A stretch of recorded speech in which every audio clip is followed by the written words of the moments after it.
சரியா அக்டோபர் 20, 2025 அன்னைக்கு நம்ம எல்லாருக்குமே பிடிச்ச தீபாவளி தினம். நாம எல்லாருமே ரொம்ப சந்தோஷமா பட்டாசு வெடிச்சு கொண்டாடிட்டு இருக்கலாம். ஆனா எல்லா காவலர்களுக்கும் அதுவும் ஒரு சாதாரண நாள் மாதிரி தான் போகும். அப்படித்தான் கும்மிடிப்பூண்டியில இருக்கிற ஆரப்பாக்கம் காவல் நிலையத்துல இருக்கிற காவலர்களுக்கும் போச்சு. ஆனா அது 56 வயது மதிக்கத்தக்க கலா அப்படின்றவங்க தன்னுடைய மகள் பிரியா அப்படின்றவங்கள காணும்னு கம்ப்ளைண்ட் கொடுக்க வர்றதுக்கு கொஞ்ச நேரத்துக்கு முன்னாடி வரைக்கும் தான். எல்லா மிஸ்ஸிங் கேஸ் போல தான் இந்த கேஸோட இன்வெஸ்டிகேஷனையும் தொடங்கி இருக்காங்க போலீஸ். ஸ்டேஷனோட ரைட்டர், நீங்க பதட்டப்படாம பொண்ணை பத்தின தகவல்களை சொல்லுங்கம்மா, கண்டிப்பா இன்னைக்கோ அல்லது நாளைக்கோ உங்க பொண்ணை கண்டிப்பா கண்டுபிடிச்சிடலாம் அப்படிங்கிற மாதிரி தான் சொல்லி இருக்காங்க. ஆனா கலா தன் பொண்ணு காணாம போய் 2 மாசம் ஆயிருச்சுன்னு சொல்லி இருக்காங்க. இதை கேட்ட போலீஸுக்கு இது சாதாரணமா தெரியல. 2 மாசமா காணாம போன பொண்ணை பத்தி ஏமா நீங்க முன்னாடியே கம்ப்ளைண்ட் கொடுக்கலன்ற மாதிரியான கேள்விகள் மட்டும்தான் அவங்க மனசுல ஓடிக்கிட்டு இருந்துச்சு. சரி, யார் இந்த பிரியா? எதனால அவங்க காணாம போனாங்க? அவங்கள போலீஸ் கண்டுபிடிச்சாங்களா? அப்படி கண்டுபிடிச்சாலும் அவங்க உயிரோட இருந்தாங்களான்றத பத்தி தான் பின்வரும் காணொளியில நாம விரிவா பார்க்க இருக்கிறோம். இது உங்கள் போஸ் மீடியா. நான் உங்கள் சுபாஷ் சந்திர போஸ்.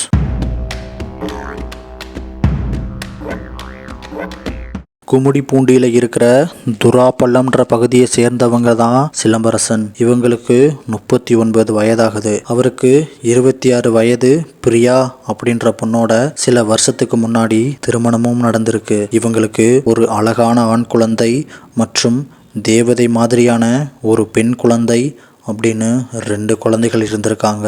குடும்பம், குழந்தை அப்படின்னு வாழ்க்கை ரொம்ப சந்தோஷமா தான் போயிட்டு இருந்துச்சு. ஆனா நடுவுல தான் வந்துச்சு சந்தேகம்ன்ற அரக்கன். சிலம்பரசன் யாரோடையோ தவறான உறவுல இருக்கிறதா சந்தேகப்பட்ட பிரியா அப்பப்ப தன் கணவரோட சண்டை போட்டுட்டு வந்திருக்காங்க. அது மட்டும் இல்லாம சண்டை அதிகமாகும் போதெல்லாம் தன்னோட அம்மா வீட்டுக்கு கிளம்பி போறதையும் வழக்கமா வச்சுட்டு இருந்திருக்காங்க. அப்படித்தான் கடைசியா 2 மாதங்களுக்கு முன்பு அந்த சண்டையிலையும் கோவிச்சுக்கிட்டு திருவள்ளுவர் மாவட்டம் பெரியபாளையத்துல இருக்கிற பிரியாவோட அம்மா வீட்டுக்கு போயிருக்காங்க.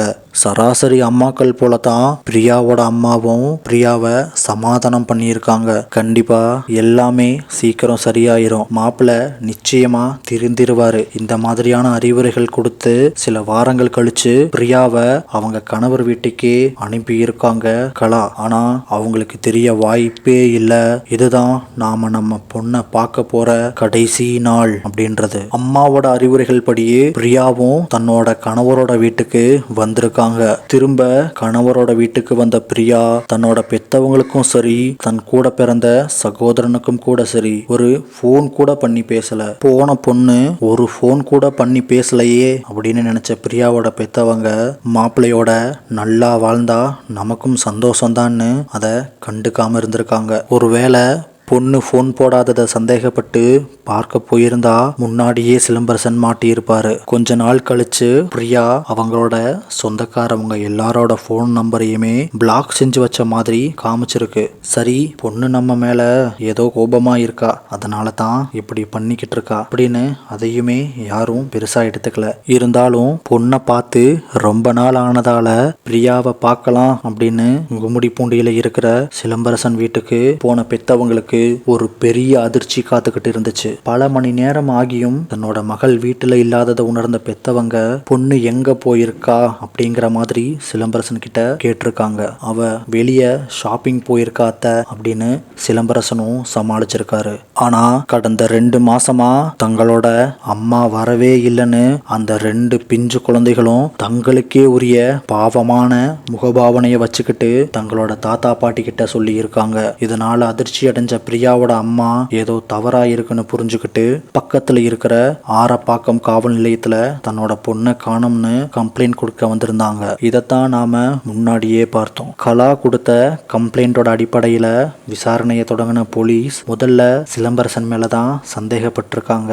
அப்பதான் இந்த கொலைக்கான முழு பின்னணியும் தெரிய வந்திருக்கு. சிலம்பரசன் போலீஸ் கிட்ட கன்ஃபஸ் பண்ண விஷயம் இதுதான். ஆகஸ்ட் 15ஆம் தேதி அன்னைக்கு சுதந்திர தினம். வழக்கம் போலதான் அன்னைக்கு அன்னைக்கான நாளுமே போச்சு. ஆனா எப்ப பார்த்தாலுமே எனக்கும் அவளுக்கும் இடையில அடிக்கடி சண்டை வந்துகிட்டே தான் இருக்கும். அவ என்ன அதிகமா சந்தேகப்பட்டுக்கிட்டே இருப்பா. நான் எங்க போனாலும் யார பார்க்க போற, எதுக்காக போற, இது மாதிரியான கேள்விகளை மட்டும்தான் எப்பவுமே கேட்டுக்கிட்டே இருப்பா. அன்னைக்கு நைட் நான் வீட்டுக்கு கொஞ்சம் லேட்டா வந்திருந்தேன். அதனால சந்தேகப்பட்ட அவ திரும்பவும் என் கூட சண்டை போட ஆரம்பிச்சா. அப்ப குழந்தைகளும் வெளியே விளையாட போயிருந்தாங்க.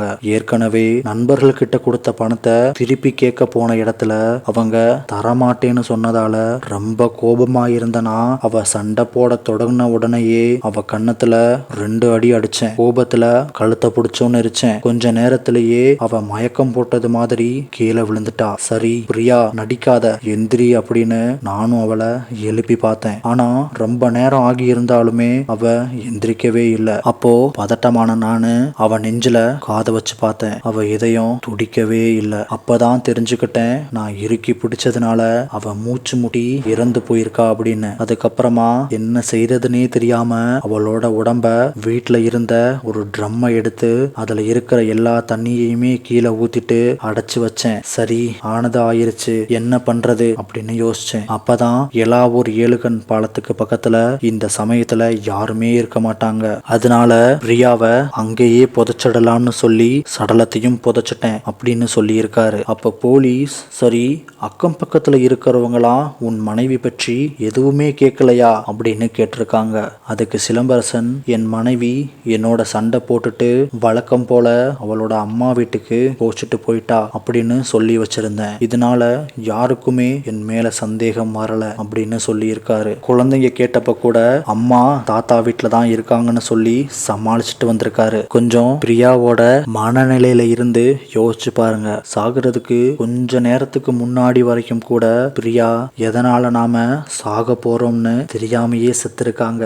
அந்த 2 பிஞ்சு குழந்தைகளும் கண்டிப்பா நினைச்சிருக்காது தங்களை உசுருக்கு உசுரா நேசிச்ச தங்களோட அம்மாவை நம்ம அப்பாவே கொன்னுருப்பாருன்றது. மை டியர் போஸ் ஃபேமிலிஸ், உங்க எல்லாருக்கும் ஒரு அன்பான வேண்டுகோள். தயவு செஞ்சு தனக்கு பிடிக்காத வாழ்க்கைய ஒருத்தரோட வாழ வேண்டிய அவசியம் இந்த காலத்துல நிச்சயமா யாருக்குமே இல்லை. பிடிக்கலனா டைவர்ஸ் கொடுத்துட்டு போயிருங்க. அதை விட்டுட்டு உங்களையே நம்பி உங்க கூட இருக்கிறவங்களை கொல்றதுக்கான அதிகாரம் உங்களுக்கு யாருமே கொடுக்கல.